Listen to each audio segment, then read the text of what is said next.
Hi everyone, today we're going to try and explain the business use case of Tuki Network and how our unique technology allows us to bring about new value and utility to end users. So as you may know, Facebook makes almost all of its money from target audience discovery, because whatever business result you're trying to achieve, you always need to find humans that are willing and able to bring about your business result. You need to find people that are willing and able to buy your product, consume your content, install your application, sign up to your website, whatever.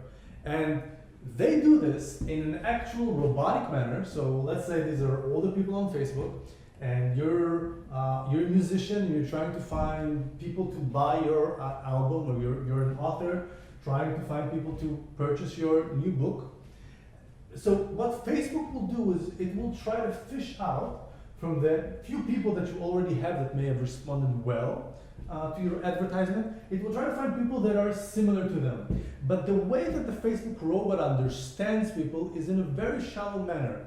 And even if you do all kinds of optimizations, you really can't scratch the surface of accuracy. But because they have so many people, it ultimately brings about some kind of results. And of course, they make you pay just by people clicking or responding to posts, and not necessarily by actual end results.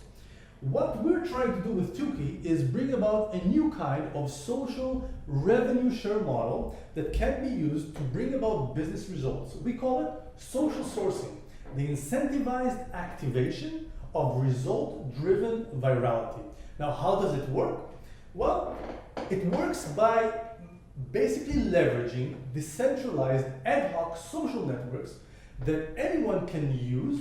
So anyone can harness the human web to basically find target audiences and have all that money flow instead of to Facebook to people that are actually part of your organic growth system. So let's take the example of this musician. So this is an independent musician. She just wrote an amazing new song and recorded it, and she's trying to basically get people to purchase it so she can continue in creating her great stuff, right? So she's just this person here, right? Now, with Tuki, what you can do is very simply create a smart contract that is basically able to be transferred and interplayed with just using regular HTTP and web browsers. So she will create her campaign, and well, we call her the contractor in this case. And basically, let's say that her name is Susie, okay? And she just created her campaign. So now she has a link. This is a Tuki smart link, so it already contains a smart contract inside of it. And let's say she already knows like 50 friends that love her music.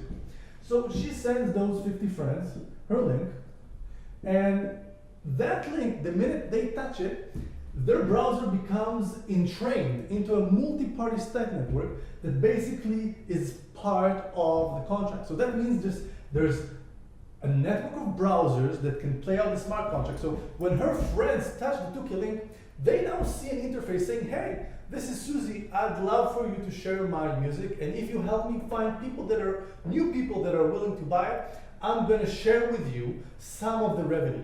So it's a social revenue model, but it doesn't stop there, right? Because Susie only knows like 3, 4, 40 people, but we're all interconnected by 6 degrees, and in sub-communities even less. And that means that we're providing with our protocol a multi-step referral incentive model, which means that when these friends, what we call the sourcing seed, when they get the link, they're incentivized not just to purchase our music, they're incentivized to relay it onwards. And when they relay it onwards, their browser can very simply create a new link that already has them inscribed into the state of the contract. So when this friend of Susie's music lover, this level 0, gets it, they can either decide, oh, well, I'm going to take the recommendation and purchase it, or they can decide to refer it onwards. Of course, they can do both. Now, the point is that since the nice thing about Tuki is that we rely on humans to look for humans.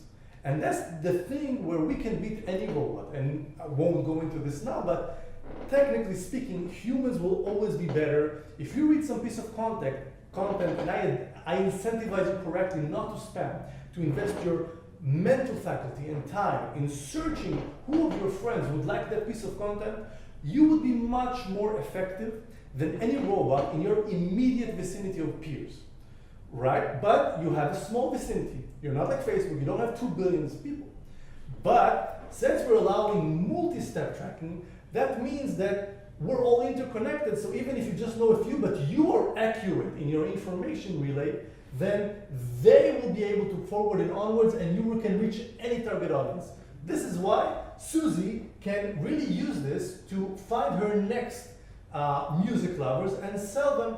And once a converter is found, once a new music lover that is willing to purchase her song is found, all the chain of referrals that have led to this person are being reimbursed part of the revenue that is paid to Susie. So this is a way, a new way, using Tuhi for Susie to basically have everyone use links and find her target audience in a way that pays back to her community.